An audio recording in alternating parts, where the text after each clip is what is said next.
Le jeu de la vie, du docteur Samuel Salzman, ouvrage de 1986.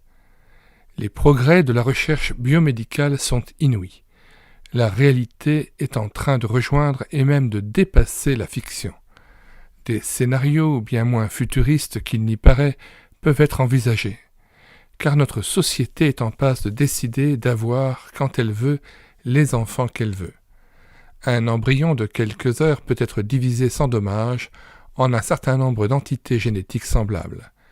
Il peut aussi être congelé vivant pour être implanté plus tard, soit sur sa mère, soit sur une autre femme.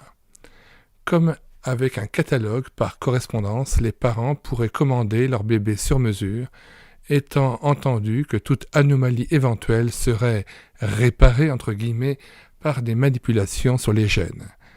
Chacun choisirait qui un garçon, qui une fille, qui sa beauté, qui son bébé Nobel, qui son enfant post-mortem.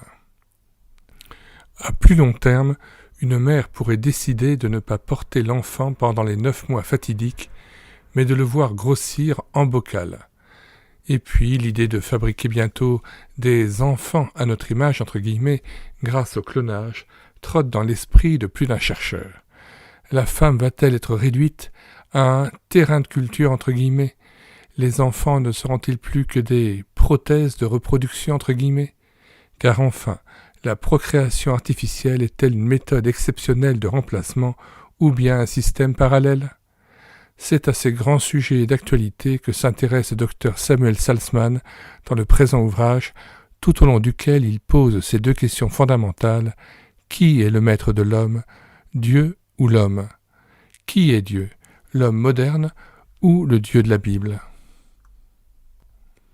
Nous mettons dans les commentaires de cette vidéo la table des matières de cet ouvrage ainsi que le lien de téléchargement de cet ouvrage de Samuel Salzman, Le jeu de la vie. Le téléchargement gratuit se fera à partir du site internet médiathèquechrétienne.fr, site que nous avons créé en synergie avec cette chaîne YouTube Elle écoutait sa parole, afin d'assurer la réédition numérique des ouvrages chrétiens épuisés et non réédités, comme l'est effectivement cet ouvrage.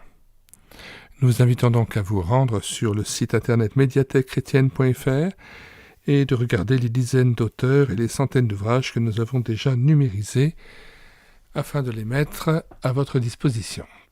Enfin, nous vous invitons à vous abonner à cette chaîne YouTube afin de connaître les nouveaux livres que nous numérisons et que nous présentons sur cette chaîne YouTube Elle écoutait sa parole, les cantiques que nous mettons en parole, afin de nourrir votre louange individuelle ou en assemblée, les livres que nous lisons en audiobook et que nous prenons en charge sur cette chaîne, ainsi que les BD ou les albums que nous filmons avec caméra de document.